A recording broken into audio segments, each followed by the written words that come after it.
Creative Babble.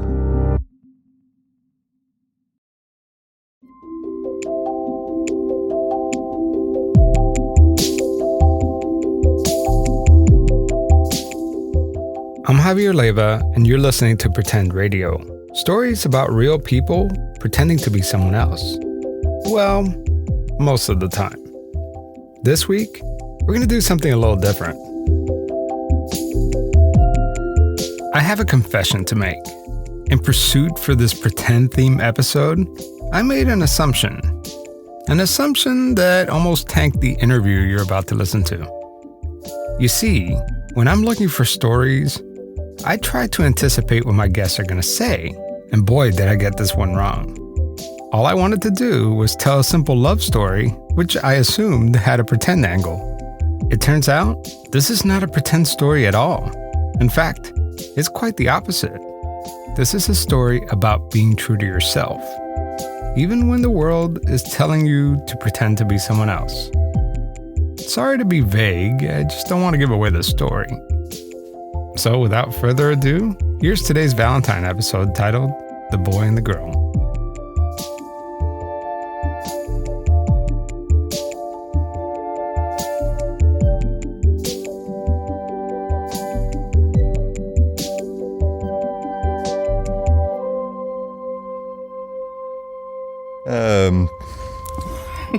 She is 6 feet tall and 4 feet of legs and gorgeous skin, gorgeous eyes, beautiful smile. Meet Adam. She's my inspiration. She's my drive. She's what's brought me to what I am. She's the reason I wake up every morning. Well, Adam is an enigma. That's probably what hooked me early on. And this is his wife, Candis. He's tall. I could wear heels and still be shorter. So that was exciting. I knew that when he said he loved me, he had looked deep within inside of who I was and fell in love with that and accepted that. He is my confidant. He knows all of my secrets. He is not my best friend. You got some really good best friends. I don't want you to be my best friend. We both agree that your spouse shouldn't be your best friend. I don't know, I say it and it's cliche, but for lack of better words, I mean, he is my better half. He possesses every single thing that I do not. Adam and Candis first met at a restaurant. He was there attending a company Christmas party, and she was the restaurant manager.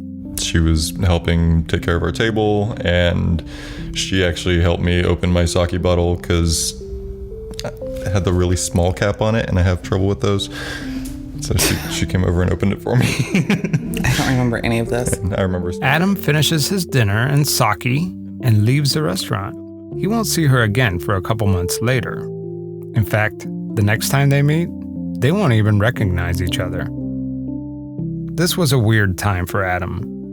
He had just broken up with his girlfriend of 6 years. He's pretty bummed out, so... One of my friends dragged me out of the house and took me to a local bar and was on the dance floor, not dancing because I have no rhythm. Standing with a beer, staring. Just kind of, perusing the crowd, and there she was, ahead above everyone else. Dancing. Gorgeous. His friend catches Adam staring at Candis. I know her. Did you want me to introduce you? I was like, oh, yes, please. Adam got her number from his friend and called her the day after Valentine's Day. Asked if she had had a Valentine, and she said no, and I almost chickened out. And I asked her what she was doing that night, and she said working. Well, I said, oh, okay, I'll call you another time. And she was like, I still got to eat. I was like, I still have to eat. And I said, I'm working until 8 o'clock. Yeah. I get off, and I got to eat. Yeah. So. Yeah. And I proceeded to pick the most inconvenient restaurant for either one of us. And he stood outside, and I got out of the car, And just from looking at him and the fact that he like called me like random, like I don't know who you are. I don't recall ever meeting you. You got my number from some person. I'm like, oh, you're gonna be a douche. He seemed genuinely interested in talking to me and not in like what I looked like. I'm used to guys just being like, you know, you're hot. And I'm talking and they're just staring down a little bit. I was crushing hard on her, but hard. I actually put myself into debt trying to impress your friends.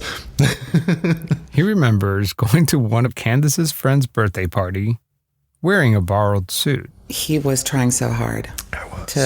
He was like, he has since told me, he's like, I was so out of my league. We all compete. Like, if you ordered 3 bottles of wine for the table, when the waiter walks by, it's like we're all competing to be like, oh no, I'm buying the next round. I was impressed because he was outdoing all of us. Like, he was like getting up and getting the waiter. Like, he was like, no, I'm buying a round for people, and like, who wants shots? And I was just like, whoa, what did he say he did again? And what is his freaking name? She kept making me introduce myself to all her friends. I couldn't remember his name. I just was like, it's biblical. Adam, David, Isaiah. I think we completely missed the question. Adam and Candis started going on more and more dates. It was a couple months into our dating. Yeah. I think it was like 6 months in. Yeah. Both of us, having just come out of long-term relationships, had actually agreed to not have sex for a while. Oh, I love how he says, now, both of us had agreed to not have. I'm like, you agreed because I wasn't giving it. I didn't really have an option. I'm like... While we weren't having sex, we did sleep in the same bed when we'd hang out late and end up at my apartment, and we were laying there, and I kind of rolled over and looked at her, stared at her creepily for a couple of minutes. Yeah, and I woke up. She woke up and kind of looked at me with that, oh my God, what are you doing? And I said, what are you staring at? And I woke up just like, this is the woman I want to spend the rest of my life with. Laying next to me right now. This is the most amazing person I've ever met. And I'm terrified to tell her I love her. And I think I said, I'm scared to say it, but I love you. And I had to go to work. And I didn't expect you to reciprocate at the time, so I wasn't overly disappointed. I don't know. I just was very cautious. And so I didn't want to think about it because I knew that I felt a lot of feelings for him. And so I didn't want to say it. I think that night. Yeah, you came to my apartment and were like, I didn't say anything this morning, but I love you too. Now buy me something. So he buys her a ring. But I brought the ring to Grandma, to Ma, and showed her and said, I'd like your permission to marry your granddaughter. Absolutely, she's your problem. Yes, she's your problem now. One Christmas morning, while everyone was opening gifts, Adam said, Hold on, I got one more gift for you. He presented her with a ring. She said he got it all wrong. Maybe an hour or so later, I said to you, I was like, we're going to have to talk about this ring. It was so wrong. Okay, it wasn't the smoothest proposal, but she said yes anyway. They both agree that they've changed a lot since their proposal back in 2008. You've changed. I've changed. In You've good changed. ways. I'm like, you're now some like metro sexual. I'm no longer the guy in the jeans and the hoodie. Like hipster. I don't know. We don't really see love as being a fleeting thing. That was like a common thing with us. Like we both are like, when you actually fall in love, that's it. Yeah. There's no going back. Love, it's something that doesn't need translation. It's something we all understand. And for anyone who's been in love for more than just a few months knows that it's actually really, really hard. So before I give you a cavity with this really sweet story, let's talk about some of the challenges they faced early on. let's rewind back to the first date.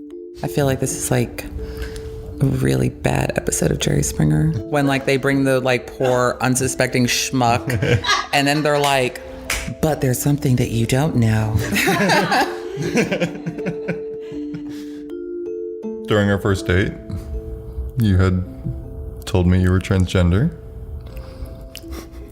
And I went home and proceeded to Google what the hell that meant, because I was a sheltered little pastor's kid. And then the following day after that, I told you at the end, I said, you're probably not going to call me again after I tell you this, but I'm transgender. Mwah, kiss on the cheek. Thanks so much for dinner. Have a good night. And then I was like, now we'll wait and see. Yeah. So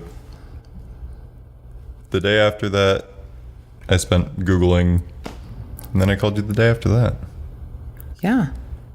And I love how he's just like, she told me she was transgender. I Googled it. And then I called her. And people go like, but wait, dude, like, and I'm like, no, that actually is about his approach. He asked me about 5 questions when he called.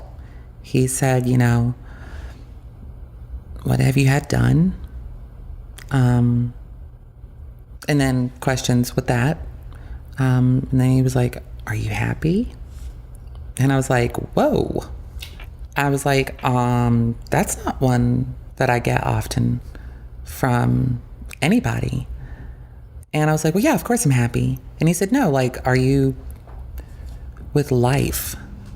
And I said, well, I'm happy, but I'm never content. And he said, no, that's cool. And so what are you doing tomorrow? And I was like, wait, what? Like, I'm sorry, could we go, like, to which I asked him stuff. I was like, you seem really comfortable with this. Have you ever met a transgender person or been with a transgender person before? To which he said, no. I was like, are you like bi or gay or something? No, you're a woman, right? This is how the conversation, and I'm like on the phone and I was like, what the fuck? He has no problem telling people. Like he'll tell you on a need to know basis. My wife is transgender. She's tall. She's half Hispanic, half black. She's really hot. In terms of our relationship, never been an issue. It is something that we are both very aware of. It influences a lot of our life, mainly because it is the center of focus for which I work. Candis Cox is an LGBTQ advocate in Raleigh, North Carolina. She was a central figure in the fight against the bathroom bill, HB 2. Her recent exposure has shined a spotlight on her marriage. Question that we get often is, why is that not a bigger issue for you? Like, my parents are hyper-Christian pastors. Like, I was raised in the church. I'm like... And they're very accepting of me, too. You have always been a woman to me. It's a really good Billy Joel song. I'm like, whatever your past was, whatever your physical anatomy was before, like that, women get breast implants, or like there's a number of surgeries that people do to make themselves look more like how they feel. And I haven't had that much surgery. No, you but make me sound like a pincushion. I'm not saying you have had those things. I'm saying like whatever you needed to do to feel you're you regardless. I'm an interracial child who came from a life of, it could be hard, it could be difficult if I accepted it being difficult. When I was 6 and they told my mom I was transgender, and because she took me to the doctor, because when I was 5, so several specialists later, I was 6, she threw a softball. She played softball, and went to throw it at me, and I went to catch it, and I didn't catch it. And it hit me like on my thigh near my groin. And I like yelled like, ouch, you hit me in the vagina. And my mom just goes like, what? I'm blessed that I was born into a family that gave me whatever. When I was 8, I wanted a pink Barbie birthday. I liked race cars, like little matchbox car things. I loved riding my bike. I liked having silly string wars in front of our house with all my friends. I was a kid. I was too busy being a kid than being a boy or girl.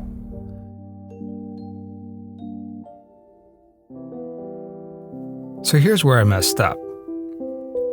I assumed that when Candis was a child, she had to pretend to be a little boy just to fit in. And I was trying to imagine what that was like. But it turns out, Candis knew who she was all along.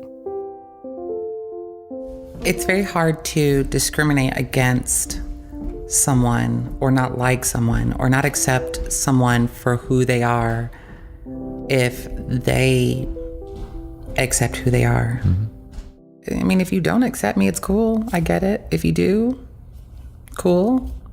I grew up and, went to college, went to Australia, had fun, and realized that party's over. I can't just, be in college, having fun. Like now it's like, real world. And it was like also time for me to go ahead and be the woman that I'm supposed to be. And when I transitioned, the only thing that changed was that exterior. We all adapt. We all adapt. We all grow, I think is. We all grow up.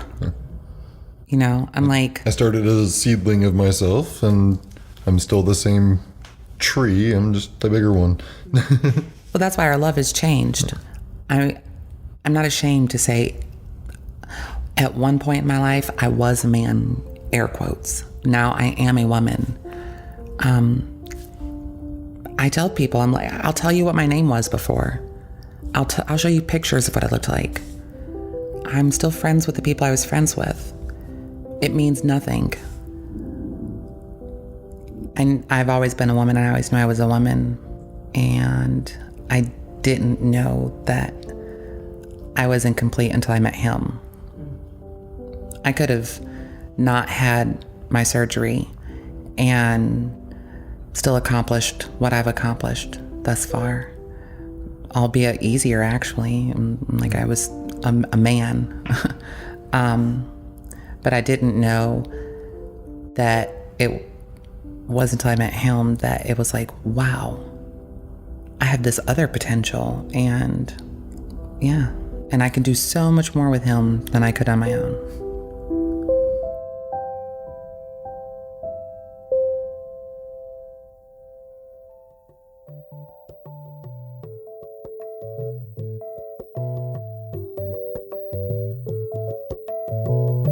Thank you to Alex Hopkins for inspiring this story, and for Daryl Lang for giving me the idea.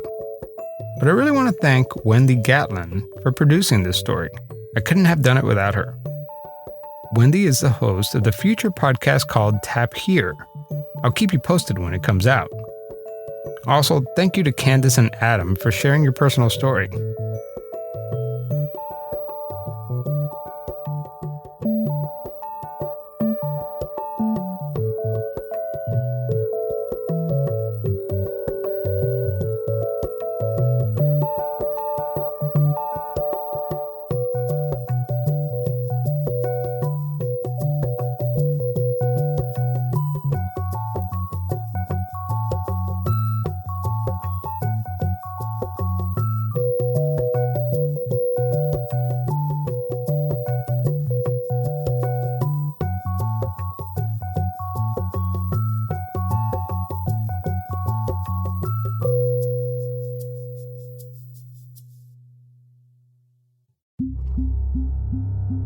Creative